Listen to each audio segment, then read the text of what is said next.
It was strange how the forest could change so quickly.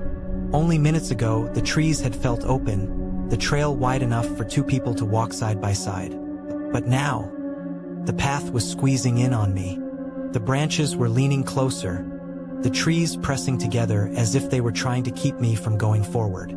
I slowed my steps, listening. The wind was gone, completely gone. I could hear my own breathing, the faint crunch of leaves under my boots, and something else. A low creak. It didn't sound like a branch. It sounded heavier, older, like the wood itself was bending under weight. I stopped, holding my breath. The sound stopped too. For a moment, I stood frozen, my eyes darting between the shadows ahead and the path behind. I told myself it was just the forest. Old wood moves, trees settle, leaves fall. But deep inside, I knew I wasn't alone. The space between the trees grew tighter with every step I took. At first, I thought it was just my mind playing tricks. But no, my shoulders brushed against branches now. Thick vines looped across the trail like ropes, forcing me to duck or step over them.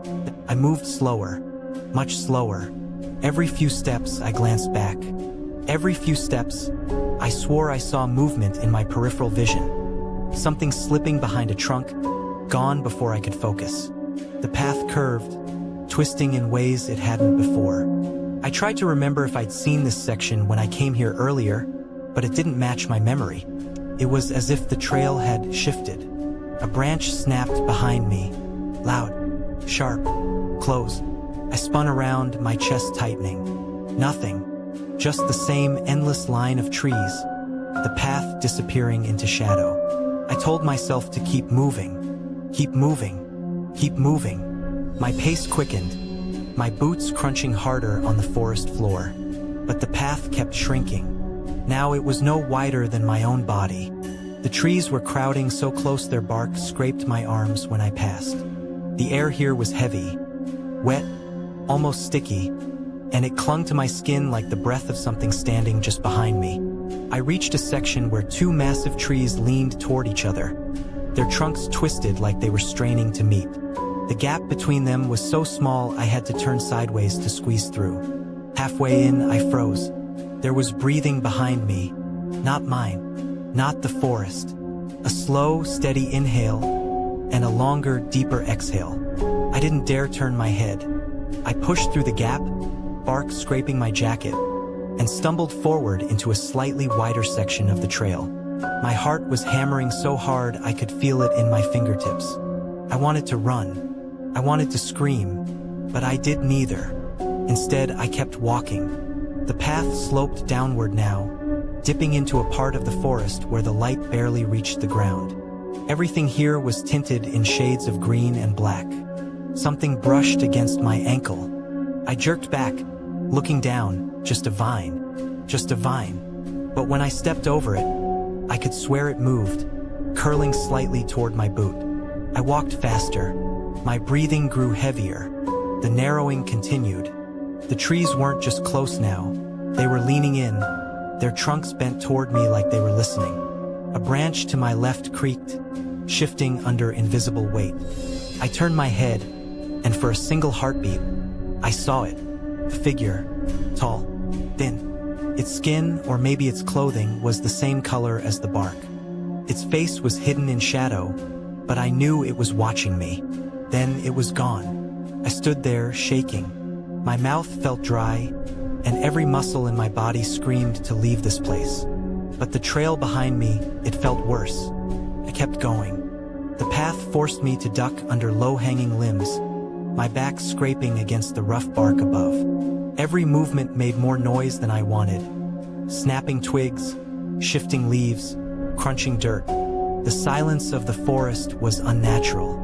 No birds. No insects. Not even the sound of my own footsteps seemed right. It was too loud, too exposed. I don't know how long I walked like that, bent forward, moving fast but silent. My body ached from the tension, my legs heavy from the uneven ground. And then, I noticed something strange. The footprints. I hadn't been looking before, but now that I did, I saw them, Shallow depressions in the dirt, about the size of my own boot, but longer, too long. The shape wasn't right. I stopped. My pulse roared in my ears. One set of footprints, going the same way I was going. Then, right beside them, a second set. And the second set wasn't mine. The prints trailed ahead into the dark, disappearing around a bend in the path. I didn't want to follow them, but there was nowhere else to go. I kept moving. The bend opened into an even narrower section, almost like a tunnel made of tree limbs and vines. I could see only a few feet ahead. Halfway through, I heard it again, the breathing, closer now, almost in my ear. I spun around, but the tunnel behind me was empty. The footprints were gone. No, not gone, covered.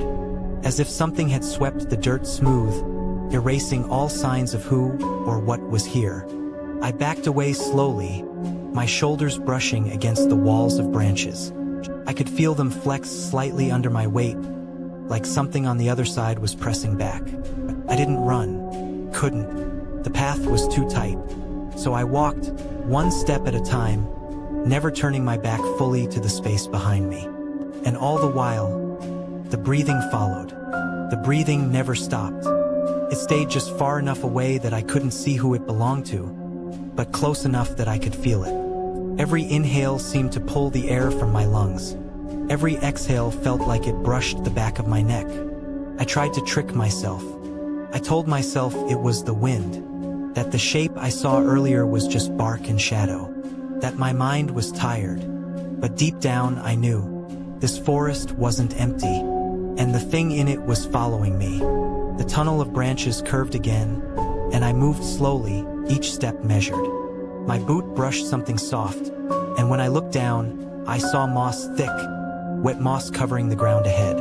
I hated that moss. It would hide my footsteps. It would hide its footsteps too. The air here was heavier, damper. My breath fogged faintly, even though it wasn't cold. That shouldn't have happened. Not in this part of the year. Not here. I stepped forward, each boot sinking slightly into the green. My eyes kept flicking to the sides, where gaps in the branches showed only darkness. And then, I heard another sound. Not breathing, not footsteps, a faint tapping. At first, I thought it was coming from ahead, but the more I listened, the more I realized. It was above me. I craned my neck, looking up. Through the web of branches, I could see something hanging. Long, thin, swinging gently. It wasn't a branch. It was a rope. I moved under it quickly, not wanting to see what might be tied to the other end. The path narrowed again, this time so much that I had to turn my shoulder sideways and push through, my jacket snagging on jagged bark. My fingers brushed the wood and felt deep grooves. Claw marks. They weren't old. I hurried. My boots slipped on damp leaves, my breath quickening. Every few steps, I felt it again, the air moving against my neck. I didn't want to look back, but the not looking was worse than seeing. So I turned. There was nothing there, but the tunnel behind me looked wrong. The branches had shifted. I was sure of it. They were bent lower, twisted inward, as if the forest was closing the way back. I forced myself forward, fighting the feeling that I was walking deeper into a trap. Minutes passed, or maybe it was hours. My watch was gone. I'd lost it earlier when I'd stumbled crossing a shallow stream. Time didn't work right here anyway. Then, without warning, the tunnel opened. I stepped into a small clearing no bigger than a bedroom. It was surrounded by trees so tall I couldn't see their tops. The ground was bare dirt, with no plants growing in it. That felt wrong. Like the earth here didn't want anything to grow. In the center was a single stump. Its surface was flat, smooth, and stained dark. I didn't want to go near it. Every part of me screamed to stay on the edge of the clearing. But the path forward went right past it, and I didn't want to turn back. So I walked toward it. The closer I got, the more I noticed. There were marks in the dirt. Circles. As if someone or something had walked around the stump over and over again, wearing a deep groove into the ground. I didn't stop to investigate. I just kept moving, eyes locked on the path ahead. But as I passed the stump, I heard it. A whisper, low, drawn out, almost too soft to hear, said my name. I froze. No one should know my name here. No one. I turned slowly toward the stump. It was empty, but the whisper came again, closer now. I bolted. I didn't care about moving quietly anymore. I crashed through the narrow opening on the far side of the clearing, ignoring the branches that clawed at my arms. The path sloped downward again, twisting sharply left and right. My lungs burned. My legs ached. I slowed only when the trees pressed so close together I had to squeeze between them again. The breathing was back. It had never left. And now, there were footsteps too. Soft ones. Barefoot. They matched my pace. If I sped up, they sped up. If I slowed down, they slowed down. The path grew darker. The canopy above was so thick that almost no light got through. My eyes strained to adjust, but every shadow looked like a figure standing still. I started counting my steps to keep my mind from breaking. 1, 2, 3 for breathe. 1, 2, 3 for listen. On the 30-second count, I heard something new. A wet sound, like something heavy being dragged across the dirt. It wasn't behind me, it was ahead. I stopped dead, my pulse hammering. The sound stopped too. I stood there for what felt like minutes, waiting, listening. My ears caught only silence. And then, faintly, a drip. Something was dripping. I couldn't see what it was from here. The path ahead bent slightly, and the sound came from beyond that curve. I didn't want to go forward, but I didn't want to stay here either. So I moved. 1 step, 2 steps, 3. The smell hit me before I saw it. Rot. I rounded the bend and froze. Something was lying in the middle of the path. It was large, pale, still. First, I thought it was a deer, but the longer I looked, the less it seemed like any animal I knew. Its limbs were too long. The skin was stretched tight like old leather. And its face, if it had a face, was turned toward me, mouth open far too wide. The drip came from its chest, where a deep wound oozed thick, dark liquid. I stepped back. The thing twitched. My throat tightened, twitched again, more violent this time. Then it started to get up. I turned and ran. The path behind me narrowed again, branches slapping against my face, thorns tearing at my sleeves. I didn't care. I didn't look back.